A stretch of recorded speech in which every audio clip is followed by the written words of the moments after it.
Warahmatullahi wabarakatuh. Alhamdulillahi rabbil alamin. Wassalatu wassalamu ala sayyidina Muhammad wa ala alihi wa sahbihi ajma'in. Amma ba'du. Puji kepada Allah yang masih memberikan kepada kita semua nikmat kesempatan berupa umur panjang untuk bisa berjumpa kembali di pagi yang penuh barakah ini. Selawat dan salam sama-sama kita sanjung sajikan kepada seorang pemuda yang sangat berjasa sekali dalam kehidupan dunia ini. Itulah baginda Nabi besar Muhammad sallallahu alaihi wasallam. Penghormatan kami kepada guru kita bersama Tunku Imam Syekh Masjid. Selanjutnya penghormatan ulun tuan kepada guru-guru yang ada di tempatnya.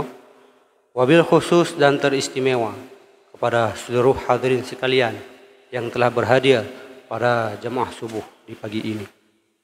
Baiklah, dalam kesempatan ini saya ingin menyampaikan satu hadis Rasulullah sallallahu alaihi wasallam yang tertulis di dalam kitab Sirajut Talibin, yang hadis tersebut bersumber dari At-Tirmizi.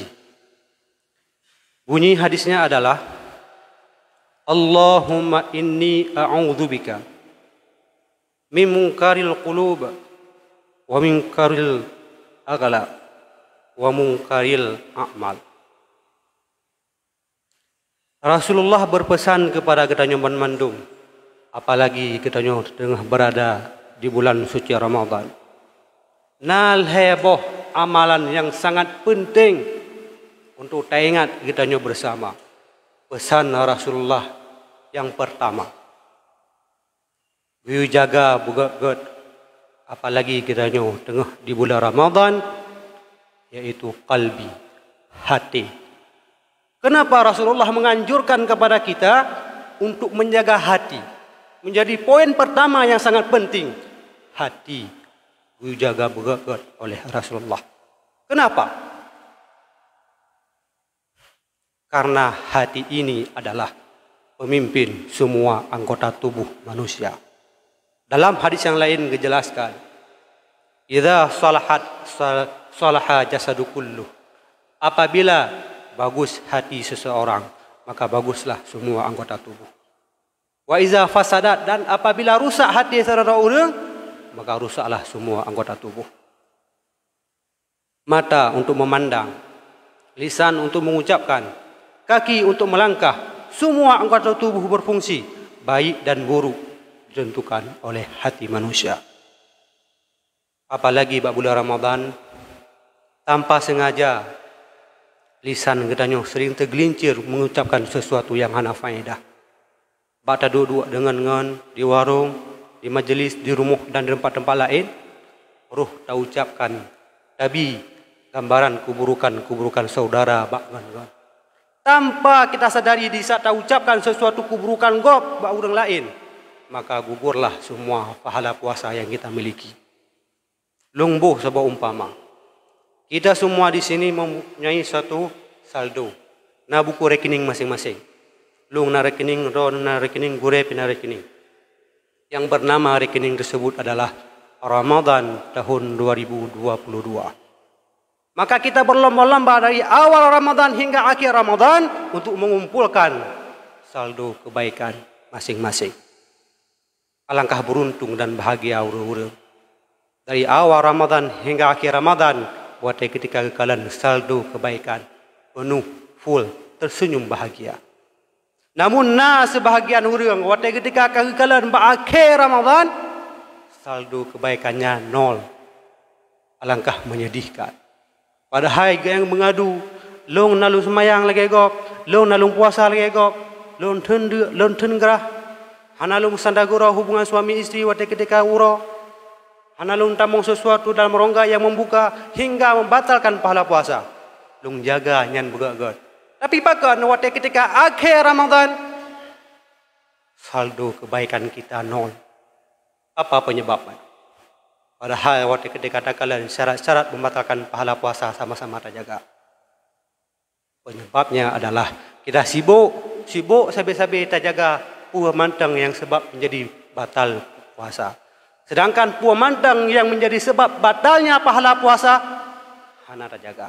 Salah satu penyebab batalnya pahala puasa adalah lisan sering tergelincir di siang hari pada saat berpuasa. Begak-gak, nah lisan gedanya mandum-mandum yang gebi. Mungkin lisan itu tidak bertulang dan lisan itu begitu lembut dagingnya, tapi sangat berbahaya dan mematikan. Dalam kitab Ihya Ulumuddin karangan Imam Al-Ghazali dijelaskan, pada ketikanya Imam Al-Ghazali dalam satu majlis gedanya mbak murid. Wahai muridku, kata sang imam, apakah nak dalam kehidupan dunia ini ada satu perkara yang begitu tajam sekali? Maka para murid menjawab pada saat itu, wahai guruku, benda yang paling tajam dalam dunia ini adalah pedang, tombak, kapak yang membunuh ribuan orang dalam peperangan. Apa kata sang imam? Wahai murid long, ingat begak-gak, jawabanmu itu kurang tepat. Tapi nasabah perkara yang sangat tajam dalam dunianya. Apakah itu?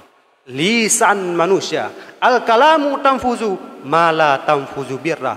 Kalam manusia dapat ditumbus apa saja yang tidak bisa ditumbus oleh jarum. Maka hati-hati di sana lisan. Hana tajaga buat ketika bulan puasa.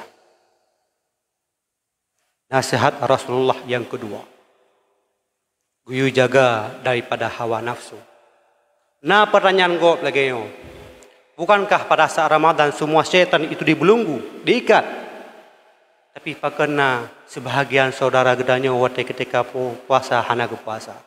Gepubut maksiat wate ketika puasa. Punya seandainya syaitan yang diikat, pasti urangnya hantar goda untuk puasa. Ada pertanyaan seperti itu. Bagaimana kita memberi jawaban? Persis seperti dalam hadis Rasulullah sallallahu alaihi wasallam, guyu jaga ahwa atau hawa nafsu. Syaitan ia dibelenggu, tapi hawa nafsu itu melekat dalam jati diri seseorang. 11 bulan yang kau likat sudah menjadi racun. 20 jam surah sabi-sabi gebi, mungkin cuma sejam terpergunakan untuk kebaikan. Lain terbuang begitu saja. Munyo 4 bulan-bulan lain dapat buat amal kebaikan, saboh dapat buat gebalah 10. Dan riwayat saboh dapat buat gebalah 70. Tergantung malam-malam tertentu. Lagi ni sebut Sya'ban, Isra' Mi'raj. Ni pihak amalan kepada bubut, busib syarat dan rukun. Baru tatime fadilah lagi yang. Tapi pada bulan Ramadan, satu amal kebaikan tak bubut, Allah gandakan hingga 70.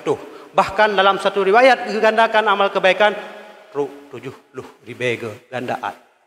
Sangat luar biasa. Maka ketika bulan Ramadan, jaga hawa nafsu. Hawa nafsu untuk apa? Pertama, hawa nafsu harta benda. Sehebat apapun dalam dunia, bukankah sejarah telah membuktikan tiada kekuasaan yang begitu agung dan besar dan absolut, Fir'aun, tapi mati menggenaskan dalam lautan Nil. Bukankah tidak ada orang kaya yang melebihi daripada kekayaan Qarun, tapi hartanya tenggelam dimakan oleh bumi.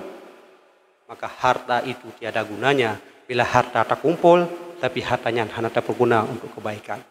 Mati tanya sebuah saat, hartanya dipakai oleh ahli waris anak kan untuk amal kebaikan. Tanya yang tak bersapat harta akan tak bertanggungjawabkan sehingga di orang akhirat. Mungkin hanya sekian sesuai lumpuh monosip 2 minit mentang. Akhirul kalam billahi taufiq wal hidayah war ridha wal inayah. Assalamualaikum warahmatullahi wabarakatuh.